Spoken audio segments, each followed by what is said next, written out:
Hey, scholars! Last time we left off, we found out the nicknames, the mining nicknames of Praiseworthy and Jack. Praiseworthy is now Bullwhip, and Jack is Jamocha Jack. Anyways, I just thought I would come outside and get some fresh air. It's really important right now to get outside and just be out in nature. It helps your spirit and mood. So I hope you enjoy the view, and I'm going to read chapter 13, A Bushel of Neckties. It's kind of a long one. All right, get ready. Sometime during the night, Cut-Eye Higgins left Hangtown for parts unknown. In the days that followed, Praiseworthy's name and reputation spread through the diggings. He was pointed out to new immigrants as someone of consequence, and Jack basked in reflected glory. The truth of the matter was that Praiseworthy himself began to enjoy the notoriety. And like chameleons, the two partners changed their colors to those of Sierra Nevadas. They wore red miner's shirts and jackboots and wide-brimmed hats against the summer sun. After a week in the diggings, there was little of the butler left to be seen in Praiseworthy, unless it was the straightness of his back and the quiet reserve of his back and the quiet reserve of his glance. And then, as if to live up to his reputation, he stopped shaving. Within a few days, he began to look decidedly fierce. Jack collected 4 tins against the day when they would stake their claim. They bought a dust-stained canvas tent at the Cheap John auction and pitched it beside Pitch Pine Billy's tent. All they lacked to go prospecting was a burro and a grub stake of beans, flour, coffee, bacon. They shoveled dirt and panned mud from morning till night. Pitch Pan Billy taught them every trick he knew, including the setting of flea traps. After dark, they filled their gold pans with soapy water and placed them beside a lighted candle stuck in the dirt floor of the tent. "The candle gets the varmints to jumpin'," Pitch Pine exclaimed. "About the only thing a flea ain't learned to do is take a bath. They hop in that soap water and drowned." But candles were $1 each, and some of the miners preferred the fleas. There were days when a man was lucky to wash out enough spangles to pay for his grub, while an ounce of gold brought $16 far away in San Francisco.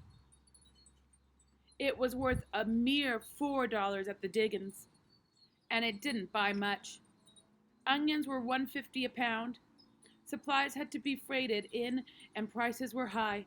Salt pork sold for 50 cents an ounce. Gold dust seemed more plentiful than flour. Hay was weighed about 8 cents a pound. "Oh, I've seen some mighty fancy prices," laughed Pitch Pine Billy, frying up a loaf of bread in his gold pan. "There was a fella come to the diggins with a jar of raisins. The boys ain't seen a raisin since they left home, and their mouths began to slabber. You'd think it was caviar in that jar. Them raisins fetched their weight in gold dust. Come to $4,000. Slowly, day by day, Praiseworthy and Jack added to their grub stake. They had blankets and a dozen candles and a pot of coffee. One noon, Jack pulled up a tuft of grass, and a glint of light from the roots made him gasp. "A nugget!" And then his yell carried from one end of the ravine to the other. "A nugget!" Praiseworthy dropped his gold pan, and Pitch Pine Billy, Jimmy from town, who wore a mustache twisted into sharp points, came running over, and Buffalo John woke from his sound sleep. Soon a dozen miners had left their claims to stand around and admire Jack's catch. The lump of gold was the size of an acorn. It was trapped in the fine grass roots like a fly in the spider's web. "Maybe I'll just buy a burro," Jack grinned. Well, I don't know, smiled Pitch Pine Billy. The tail of a jackass, anyway. Buffalo John pulled the bandana off his head and polished the nugget. The miners passed it around, holding it up in the sun to watch it shine. From that moment on, it became known as Jamocha Jack's Nugget. That night, Praiseworthy and Jack and Pitchpine Billy went to town for supper. There was a letter waiting at the hotel. Dr. Buckby, from Dr. Buckby. It was written in a shaky hand. Dear friends, your letter finds me weakened by the yellow fever from Panama, and I can barely hold this pen steady. Curse that Higgins fellow and the gang of highwaymen you write of. Since I cannot leave my bed, please act as my agents in the matter. If you are able to recover my map, I will make you partners in the mine. 50-50. Act quickly, I beg of you, before all is lost. Praiseworthy finished reading the letter and folded it thoughtfully. A generous offer, he said to Jack. Half interest in the gold mine. Jack's yellow eyebrows lifted, and all they had to do was get on the trail of those road agents.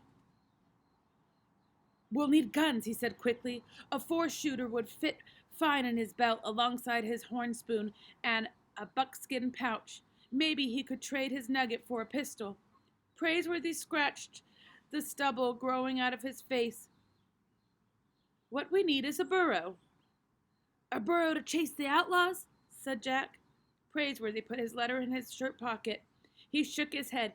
We have no time for such speculations. First, those vultures, no doubt, ripped open Cut-Eye Higgins' coat and discovered the map.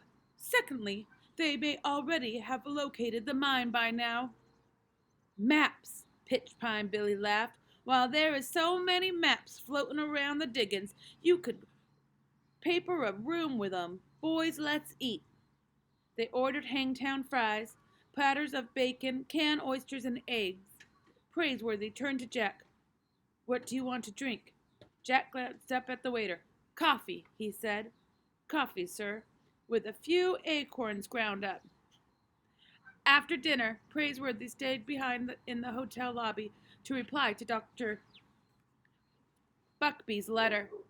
Jack and Pitchpine Billy went wandering along the street to see the sights. The auction bell began to clang. Maybe Cheap John would have pistols to sell, Jack thought. Let's go, he said.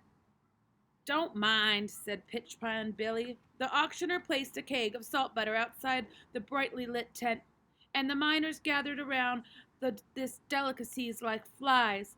They unclasped their jackknives and carved off butter shavings and ate them off their blades.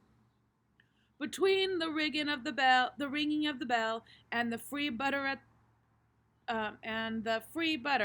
a crowd had formed, and the sale began.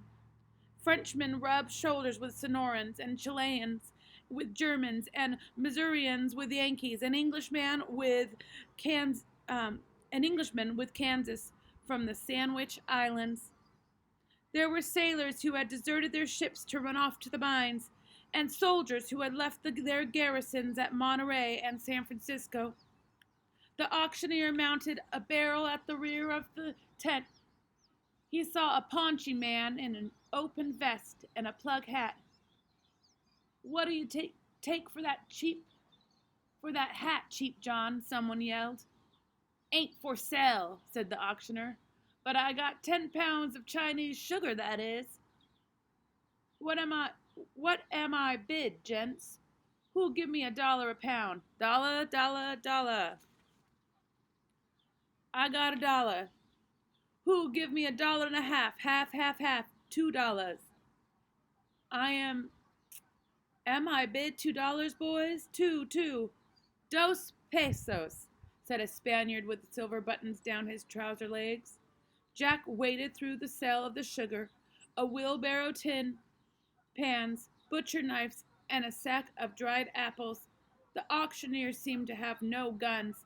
The miners stood around, whittling and enjoying themselves. I got a bushel of neckties sent here by mistake, boys, said Cheap John. They'll fetch $1 apiece back in the States. What do you give me for the lot? Am I bid $10? Am I bid $9? Nine. The miner stood grinning and whittling and silent. At that moment, Jimmy from town spied Jack and Pitch Pine Billy.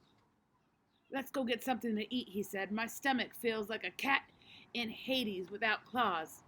Nine, called the auctioneer.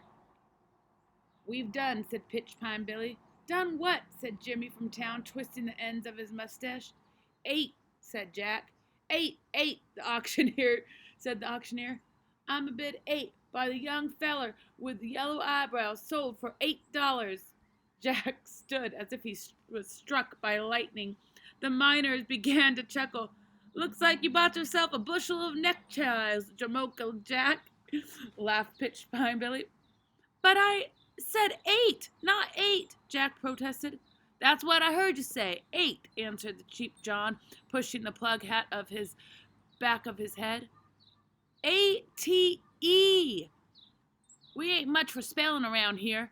It was clear to everyone that the auctioneer hadn't expected to be able to sell the ties at all. You ain't going back on your word, are you? Can't do that, whispered Pitch Pine Billy. I'd rather see you break your leg than your word, boy. Pay up. The auctioneer was grinning. Why, you got them ties dirt cheap. Of course, we ain't much on wearing them here at the diggings, except to be buried in. And then he burst out laughing. The miners looked upon the affair as harmless fun. Might be able to stuff a pillow with them, someone called out. Knot 'em together and lasso chickens. Jack stepped up to the gold scale and pulled the buckskin pouch from his belt. The nuggets tumbled out. He borrowed a knife to carve half of it away. Bit by bit it hurt. He clamped his jaws with anger. Then he picked up the bushel of neckties and worked his way through the crowd of the street.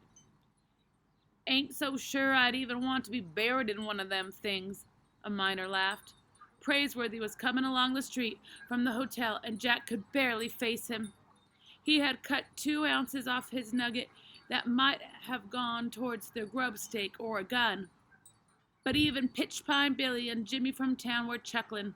What have you got there? Praiseworthy asked, raising one eyebrow.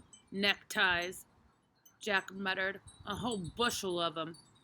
Praiseworthy raised the other eyebrows. Neckties? Yes, sir. Jimmy from town loosened his gold pouch. I guess it was my fault, he smiled. I'll pay you for them ties, Jamoke Jack, as long as you don't make me wear one. Me either, grinned Pitch Pine Billy. Praiseworthy held up his hand. Put your dust away. He looked at Jack. That was a fine purchase, he smiled. A brilliant purchase. Jack gazed up at Praiseworthy. What? We'll buy our mountain canary with neckties. Pitch Pine Billy crimped an eye. You've gone out of your mind, bullwhip. Why, you couldn't give them away in Hangtown. The only necktie you can get on a man is made out of rope. Praiseworthy scratched his short whiskers. They were at an itchy stage. He smiled, half shutting one eye. Unless I miss my guess, every man in the diggings will be coming for a necktie in a day or 2. They'll fight to get one. He picked up a bushel basket and swung it over his shoulder. Come along, partner. The next morning, Praiseworthy and Jack helped Pitch Pine Billy dig a coyote hole. Once we hit the bedrock, there ain't no telling what riches are down there, the miner declared. The Spangles keep working and sifting through the ground. Earthquakes and all, it may take 'em 10,001 years to reach bedrock, but that's not stops them. By late afternoon, the big hole was deeper than Praiseworthy's head. They rigged up a rope and lifted out the dirt by the buckets full. There were men all along the diggings, coyoteing for gold, and some of the shafts were as deep as the whales. Jack took his turn at the bottom of the hole, filling buckets that were emptied into the Long Tom. The Long Tom was a wooden sluice box set in the stream. Rushing water washed the dirt along a trough, and the bits of gold were trapped in iron ruffles along the bottom. Praiseworthy kept silent about the neckties. Even by the end of the day, there was no rush to buy them, as he predicted. He remained unconcerned. Jack wondered if Praiseworthy had merely been trying to spare his feelings after the ridiculous purchase he'd made. He was glad to forget it and said no more. The following morning, a delegation of 3 men appeared on Pitchpine Billy's claim. Jack recognized Mr. Jonas T. Fletcher at once. The undertaker had bought 2 Hangtown merchants with him. They were looking for Praiseworthy, who was at the bottom of the coyote hole. Jack and Pitchpine Billy hauled him out on a rope, and the Praiseworthy looked as if he had been dipped in dust. It clung to his eyelashes as he blinked. "If bedrock's any deeper," he said to Pitchpine Billy, "we'll be digging for gold in China." "Bullwhip," said the undertaker. "You've got to uphold the fair name of Hangtown." "What's that?" "We've just delivered a challenge." Praiseworthy began beating the dirt out of his slouch hat. "Is that so?" "Yup, a fellow over at Grizzly Fats has heard of you. He says he can whip you." Jack looked up. Praiseworthy hardly blinked an eye. He merely continued knocking the dust off of his hat. "Is that so?" he said. "Yup, of course. He don't know B from a bull's foot to make a statement like that. He ain't exactly bright, although I understand he can write his own name if you give him enough time. But he is a regular big fellow, the mountain ox they call him. Well, how about it?" "It doesn't sound like a fair match," said Praiseworthy. The undertaker nodded. "He does have you on height and weight and reach and general meanness, I suppose." "That's not what I meant," said Praiseworthy. "It wouldn't be fair to him." The 3 gentlemen from Hangtown responded with a blank look. "How's that?" Even Jack was startled by Praiseworthy's declaration. The mountain ox sounded enormous. Praiseworthy wouldn't have a chance. Had he begun to believe his own reputation? "From what you tell me, gentlemen," said Praiseworthy, "the men can barely read and write. He'll be at a decided disadvantage." Pitchpine Billy pulled his hat over his ears. "Bullwhip, will you tell me what readin' and writin' has to do with bare-knuckle fightin' match?" "I suppose that remains to be seen." "Then you'll fight him?" The undertaker grinned. "Not by choice," said Praiseworthy, "but if the fair name of Hangtown is at stake, I suppose I must." The delegation smiled. "How about next Tuesday?" "Impossible. By next Tuesday we'll have our burro in a grubstake and be far away prospecting. My partner and I have a fortune to make, and time is running out. We'll be returning this way in the middle of August at the very latest. You could plan the match for the 15th, sir." The 3 gentlemen from Hangtown nodded and departed. Jack gazed at Praiseworthy as if a complete stranger had been hiding through the years under the elegant manners of a butler. He was enchanted. Pitchpine Billy whipped off his hat and jumped on it. "Bullwhip," he snorted. "You've gone and lost your reason. Before the 15th day of next month shows up, you better make out your last will and testament." Jack had just lowered himself into the coyote hole when a sudden excitement spread through the diggings, and he pulled himself out. There was a shout of voices back and forth across the stream from claim to claim. "Old Quartz Jackson is back, and he's brought his new missus with him." Men dropped their shovels and their gold pans and abandoned their long toms. Miners crawled out of coyote holes. "What's that?" "Him and the lady putting up at the hotel." The excitement even touched Pitchpine Billy.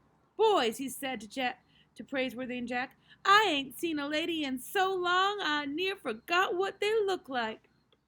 Praiseworthy rested his arms on the handle of the shovel and grinned. He gave Jack a nod. This is the day we've been waiting for, partner. Watch and see. Pitch Pine Billy scowled. Well, don't just stand there. Look at you both. Dirt sticking out of you like that. Ain't you had a bath all year? Well, it's a disgrace. I'm ashamed of you. You heard what they said. There's a lady in town. Within 5 minutes, miners were everywhere along the stream, scrubbing and shouting and planning to go to town. Pitch Pine Billy waded in with his clothes and kept dumping hatloads of water over his head.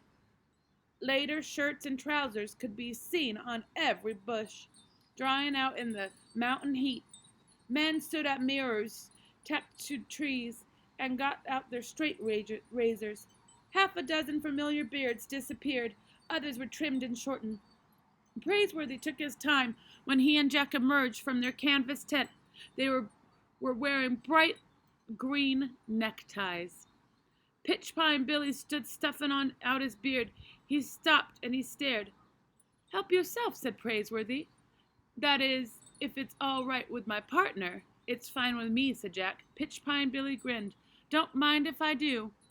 The neckties were so bright that they could be seen across the river. Soon, the miners who had laughed at Jack the night of the auction were swarming the bushel basket.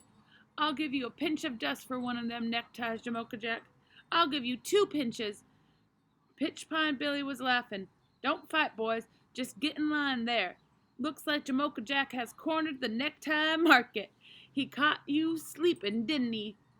Just hold your pouches open and I'll pinch out the gold, since I got the biggest thumbs in the diggings. Praiseworthy stood idly by his foot on a stump and lit a long 9 cigar. Within 20 minutes, the basket was empty. Every necktie was gone. Pitch Pine Billy pulled the strings on Jack's buckskin pouch and handed it over. It was as heavy as a plummet. Jack weighed it in his hand and tossed the pouch to Praiseworthy. That ought to get us a burro, he grinned.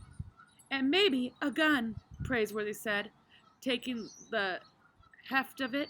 He tossed the pouch, sir. Yes, son, that cheap John had better learn B from Bull's Foot to get the better of Jamocha Jack. Gents, let's go to town.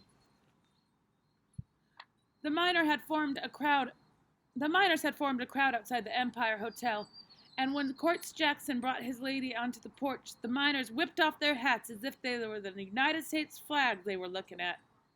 And by the GreatHornSpoon, Pitch Pine Billy muttered in awe, a genuine woman. She had sparkling eyes and a smile for everyone. Quartz Jackson wore a vest with a watch changed across it, and looked proud enough to burst. We freighted up some cut lumber, he said. The boys, the missus and me, were going to build a cabin, and you boys are always welcome to drop by for tea. Ain't that right, Hannah? Hannah, Pitch Pine Billy muttered. Ain't that the prettiest name you ever heard? Quartz Jackson looked out over the crowd. He recognized Praiseworthy and Jack and gave him a nod. Step up, boys, I'll introduce you. Make it fast, before you strangle in them neckties. All right, I will see you all for chapter 14. Pretty cool. Praiseworthy, he always can flip something, right? Any kind of bad situation that comes to him and Jack, he knows how to flip it. That was pretty smart to put on those neckties. All right, I will see you at chapter 14. We're getting through the book. All right, talk to you later. Bye, guys.